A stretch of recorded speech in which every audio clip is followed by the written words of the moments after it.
Hello, everyone. Just one day after the equinox, we have the Aries New Moon. The reason I did not create an English version of the equinox video was because when I went back to my video on the new year, I did we did look at the chart itself, and also because the Aries new moon is very, very prominent. Let's take a look at it. And as I'm talking and looking at this, this is for London, of course. So on March 21st at 1723, we have the London new moon Aries. And so we have a Virgo ascendant, and there are some interesting features in this chart. But before we actually look at it, you will see that a lot of the placements are either anaretic or dissociate. We call anaretic, we use the name anaretic when a planet is at a last degree of a sign, signifying some sort of reluctance to move on, or immobility, or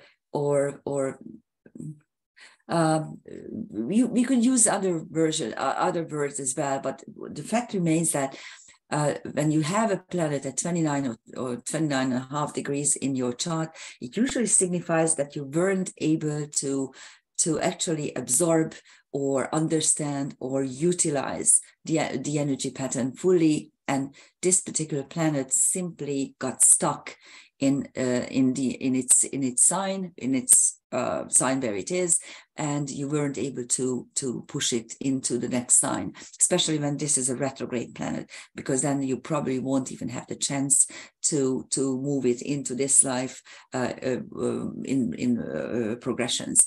So it's a funny placement because here planets are not showing their true colors and not showing their true strength, and actually they are not very strong either. As opposed to the fact that when it is in the first degree or 0 degree, first degree, that is a very prominent placement in karmic astrology, simply because the planet takes on a new coat. I am Cancer. My son's sign is Cancer, so I hate buying new stuff, and I usually like to wear my old clothes until they fall apart. And sometimes I start looking for something, a favorite summer dress that I mended a couple of times already, and I'm asking my cleaning lady where it is, and she looks at me and she asks, you are looking for this or that particular dress that fell apart 2 years ago because you couldn't mend it any longer? And then I'm always very sad because I wish I could wear my old clothes forever. What happened to clothes? I mean, in old times, you used to wear them for a lifetime. I don't know. Anyhow, so this is what happens when a planet is moving into a new energy. And just one day after the equinox, the sun and the moon are joining at the first degree of Aries to create a very, very powerful new moon. And this particular new moon, if you take a look, is at the midpoint of the Mercury-Neptune. I tend to translate or delineate planets in any kind of midpoint structure at their very best, at their very most prominent, very most beneficial aspects. But of course, the reason is because I am familiar with the cosmobiologist and the work of Reinhold Ebertin. I don't know if it's out of print, but he has a book on midpoints. It's called The Combination of Stellar Influences. And if you read it, it's very, very pessimistic. So it has very, very negative delineations. And that is why I'm trying to do my best and give the best version of any midpoint. And if you look at Neptune, of course, it is one of the two so-called transcendental planets, and I'm calling them planets, which only 2 of them are there because the rest are celestial objects, but not planets, which is Mercury and Uranus. And these are invisible planets, but still planets. They are giant gas planets. And whenever something is invisible, it's not of the third dimension. If something is not of the third dimension, you won't be able to understand it if you drag it down to the third dimension. It's so simple. So when you drag Uranus and Neptune down to this earth plane and try to make them work, they will not work properly. Uranus will cause chaos and anarchy and disruption, and Neptune will cause deceit and lies and pink fog at best. But if you go up there, you go and actually travel up to the higher dimensions, then Uranus is flashes of inspiration and also understanding, this aha feeling, and Neptune, besides all kinds of transcendental phenomena and experiences, also provides you with some sort of unconditional love, which you only understand up there, because down here there's no such thing as unconditional love. There's always some condition attached to love and feelings, because we are human beings. So when we look at Mercury, Neptune, yeah, it could mean that we will see further verbal Mercury deception, Neptune. Yes, I agree. But at the same time, we could also create energy patterns for understanding anything that is transcendent. And I suggest we try this in this new moon. There's still the triple fourfold conjunction actually of Chiron, Vesta, Jupiter, and Astrea there, although Vesta now is kind of separating from the other three, but it's still there. And the North Node is conjunct Juno and Venus. Venus is also ruling this triple conjunction, and it simply means the North Node in Taurus means which is coming to an end in a couple of months. But it meant that we should concentrate, we still can concentrate on earthly things, on our harmony, our security, our well-being, anything that makes life beautiful and worth living. And Venus rules it now. Venus is in its own sign, of course, expresses the same. And Juno, who is also the wife archetype, the first lady archetype, but also describes alliances, pacts, covenants, contracts, which means that, yes, we need to reconsider our contracts and our alliances. And as you can see, I highlighted two of these structures, which we are going to look at in detail. Here they are. So here you have dissociate configuration. So dissociate is kind of linked to anoretic, but you can have a dissociate configuration without actually being anoretic, because at the moment, technically speaking, only Pluto is anoretic at the very last degree of Capricorn, while Sedna still needs a couple of days before actually fully becoming anoretic at the 29th degree. It's at 28 degrees and 50 something, almost anoretic. And Mars at 28 degrees is barely anoretic. You need another day or two before it actually becomes anoretic. And then it will move into Cancer on the 25th, just 2 days after Pluto is moving into Aquarius. So you have here dissociate configurations. Look at the T-square between Ceres, the new moon, and Mars, because that is a T-square which has really very beneficial energy patterns. T-squares are tight configurations where you simply need to act because the square portions are giving you constant daily pushes, and any planet at the apex receives this push, this disruption. But here, Mars is still in Gemini, in Mercury's sign, and Ceres is still, it's retrograde, so it will eventually go back to Virgo, but it's still at Libra. So actually, this is a square in trine energies. And the new moon in Aries makes a square to Mars, which is a sextile energy. Aries and Gemini, fire and air. Here you have two air signs, and here you have a fire and an air sign. So it's really a trine and a sextile together. The kite is also, of course, also dissociate, simply because here you have a trine between Ceres and Pluto, which is a square in energy, because Capricorn and Libra are locked in a square pattern, but the trine is simply there. It's very, very tight. It's within 1 degree. It's actually half a degree. So these are very interesting structures. I love them because they are very, very hard to understand how they are going to work. Is the sign energy stronger, or is the pattern itself stronger? So if it's a trine, does it work as a trine? And I invariably come to the conclusion, no, it actually can't function as a trine. It strives to become a trine, but the energy patterns don't allow it to function. So it's an energetic trine or a harmonized square. This is how you can actually work with them. So these are the dissociate patterns. And here are the transcendental celestial objects. On the sun moon, you have Cerberus Metis. They were there also at the equinox. Cerberus, of course, is the guard of the underworld, and Metis is actually Pallas Athena's mother, and she is the goddess of wisdom. And Manwe comes from Silmarillion, Tolkien's work, Tolkien's novel, and he is the king of the Valars, and he is the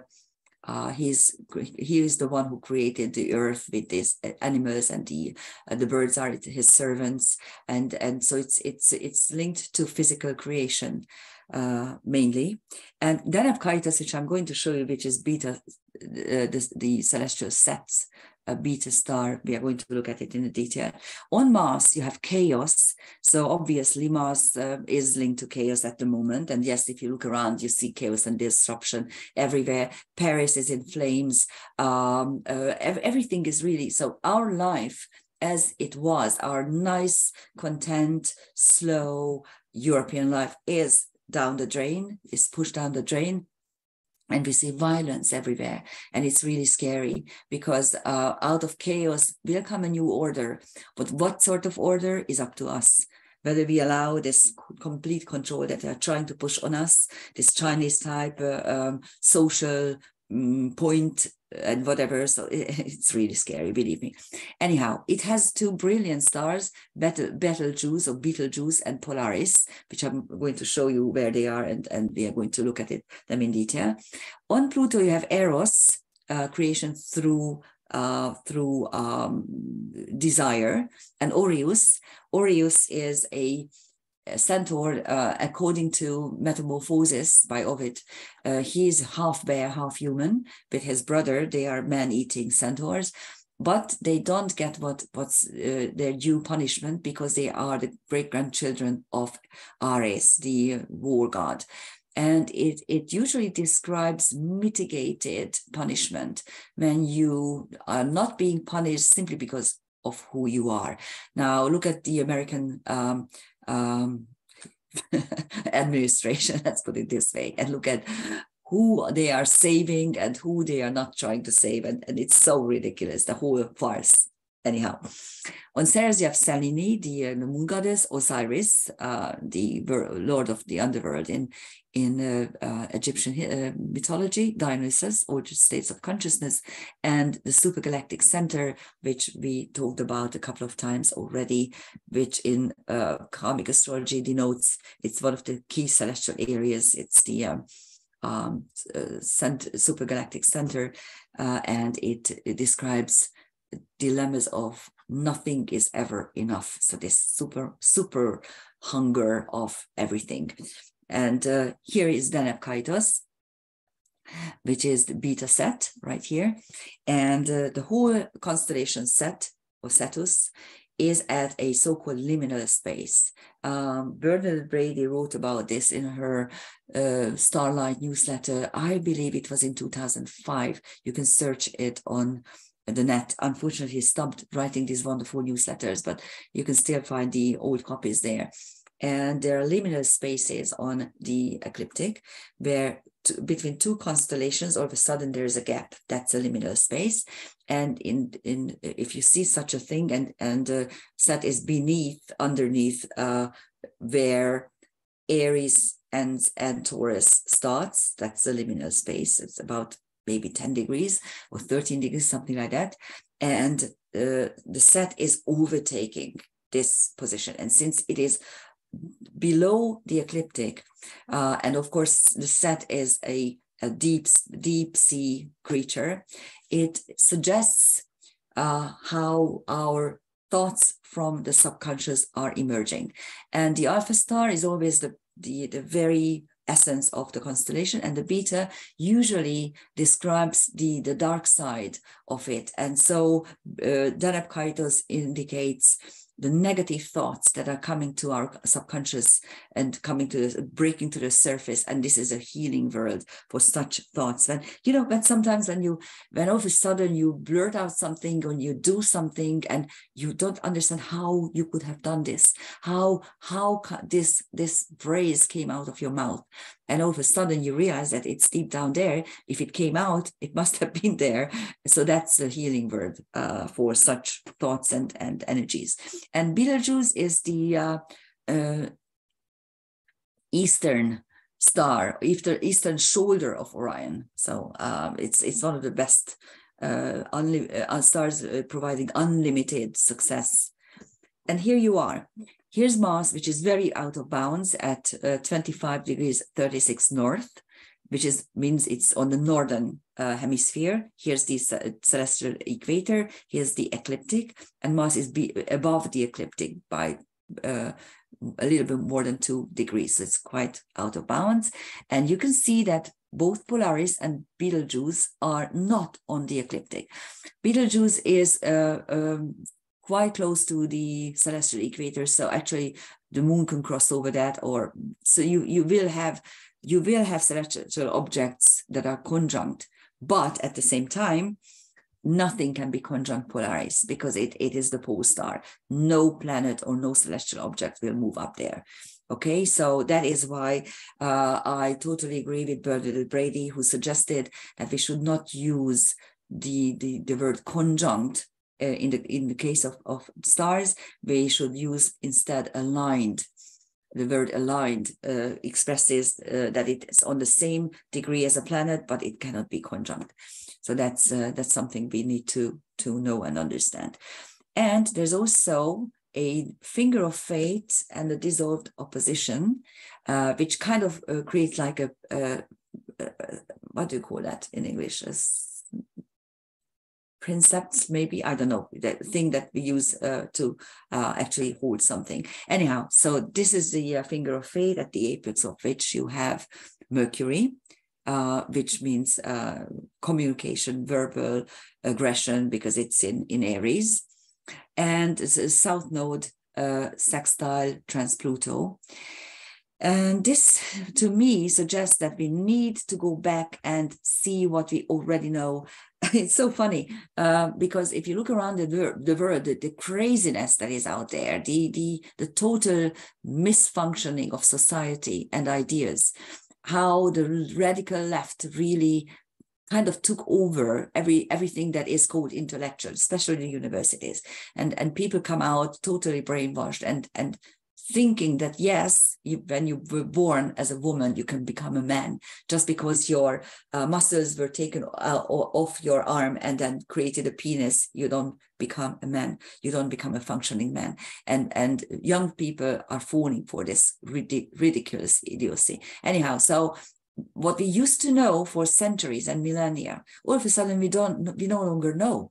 And this finger of fate suggests that please go back to your knowledge, to your eternal knowledge that was created and has been created over the millennia, and go and understand. And if there are things that you don't understand, then simply channel it down. That's what trans-Pluto means, channeling it down from any Akashic record or egregor or whatever energetic information field you are going to use. It's up there. You can research it. You can download it, whatever you need, and then you won't fall to craziness. That's what this finger of fate suggests. And there's also a dissolved opposition. Of course, the nodal axis with Juno and Venus is kind of dissolved by trans-Pluto, the dimension jump channeling. And here are the transcendental celestial objects. On Mercury, you have Helio, which is an alternative sun energy, the sun god Helios, and Tuva, which is enlightenment, of course, and Tuva, which is a region in Siberia, which used to belong to the Scythians. So you know, we Hungarians are coming from Huns and Scythians, and I always look at those asteroids as well. So it's not very important for you, but it's important for me. On the North Node, you have Nemesis, the punisher of hubris, the revolt against the gods, and Sheraton, which is the beta star of Aries. So it's a fighting energy, and when fighting goes a little bit to the extreme, that is the healing word for that. And on Venus, you have Thalia, the Venus Juno, which means a circus, a farce, a theater. Of course, that's what you see. The alliances are really farces. All of a sudden, we here in Europe need to fight against everyone who is fighting against each other. There are about 30 wars going on the earth at the moment, but we Europeans are standing by only one, and we are ruining our life as a result. We are ruining our normalcy as a result. Think about it. And if you believe this, I'm really sorry for you, all I can say. On the South Node, you have Narcissus, self-love, and Radamanthus, wise laws. And this is very important because the South Node is our past. It's our karmic experiences, things that we can utilize in order to make our life better. And Radamanthus means laws. And we need those laws in order to create our equilibrium here on Earth. And on Trans-Pluto, you have Isis and Persephone, which is really brilliant. As Teresa usually says in my group, you can't make it up. You could not make this up, because Trans-Pluto is not yet named, because we actually link it to two feminine archetypes, precisely Isis and Persephone. And because these are already asteroids, and there's a law that you can't name another type of celestial objects for the same name as that has already been taken, which you have. In this case, Trans-Pluto in karmic astrology doesn't have a name. We call it Trans-Pluto.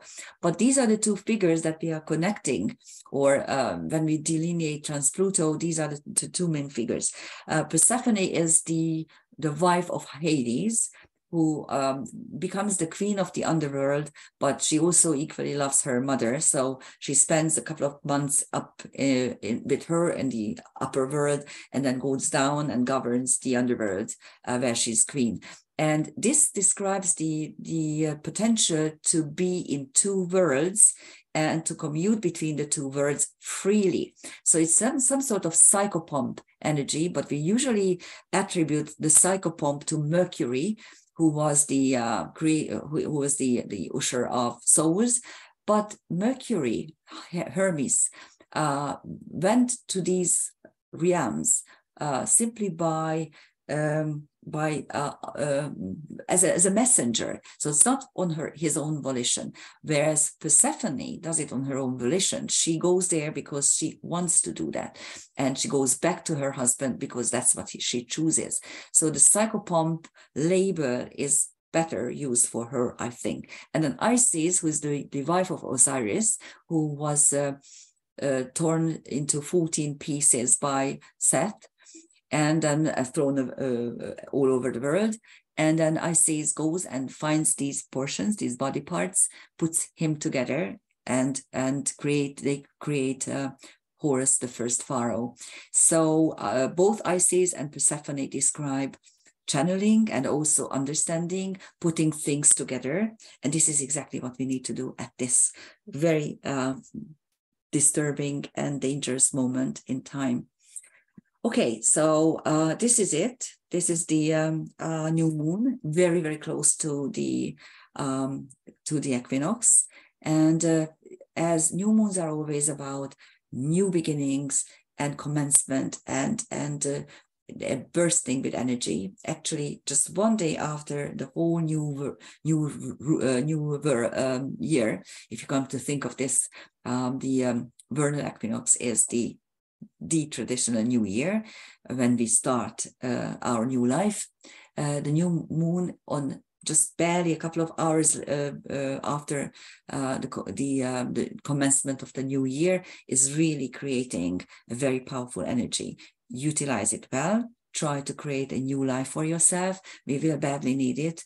This is a transitory year. It's not yet a complete shift. We are in the middle of shifting from one age to another age. This age will be very, very different from what we have known, what we have enjoyed and accepted as a reality. Our reality is badly changing. Maybe not all for the worst, but it's not going to be easy. Shifts are always worse than previously before they actually become into being. And that is signified by this new year and also new moon in Aries. Happy new moon. Thank you for listening. Bye.